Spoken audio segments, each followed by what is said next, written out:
Hola a todos, Profe Brown here. Wanted to send you all a very brief video to introduce myself because I was out on maternity leave and did not have the pleasure of being able to be connected to you all that first semester. I've been teaching Spanish for 15 years. I've been here at HF for a significant period of time with that, about 11 years now, and I absolutely love what I do. I'm excited about your child's growth process, and I'm really looking forward to being able to see what it is that they're capable of doing now and how they're gonna grow before they leave me at the end of the semester. The first semester Spanish, students should be able to talk about their name, their age, they should be able to say different things about their likes and their preferences, and they should also be able to talk about what it is that they do within a school day, the classes that they take. They should be able to talk about the clothing that they wear, the different types of color clothing that they wear, different seasons, and maybe the activities that they do in those different seasons as well. As we pull into getting ourselves away from winter break and back into our work routines and our school routines, our kids are going to start off the semester learning about the places that they go within a community. This is really foundational because all of this starts to kind of give them the language that they need to start using on the go. They should also be able to start talking about family members and what their personalities are like and appearance. And then they should be able to take those types of language skills and apply them to talk about all different kinds of people.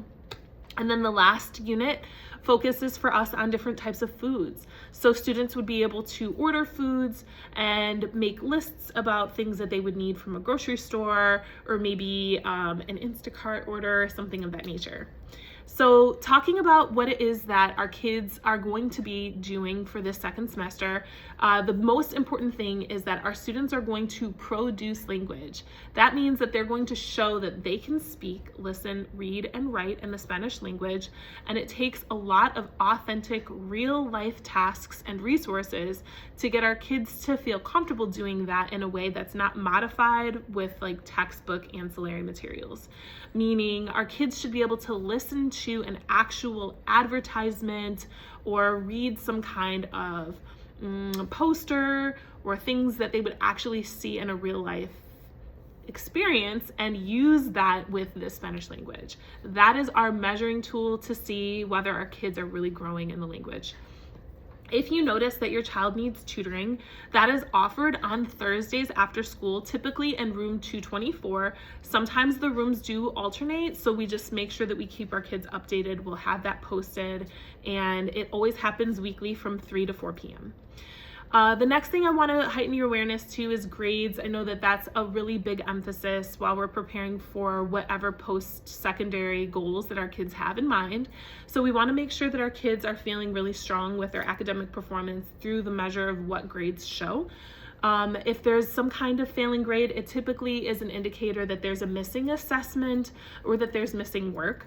And that usually comes through absences. We know that our kids can get sick. Sometimes there's vacations in there, and we just want to make sure that our students are not starting to feel insecure because they've been away from the classroom and they start to feel like they need to go inward and avoid because it's overwhelming, right?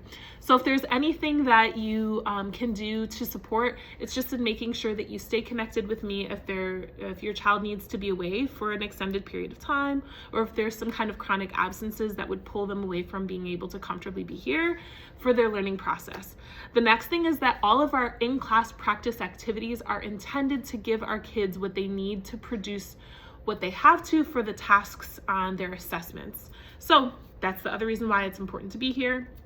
But in addition to that, if there's some kind of support that they can get during Viking Compass, I will definitely try my best to arrange to make sure that we set them up to have them pulled into this classroom so that they can keep in the know about what retakes they're able to complete or do any of their missing assignments.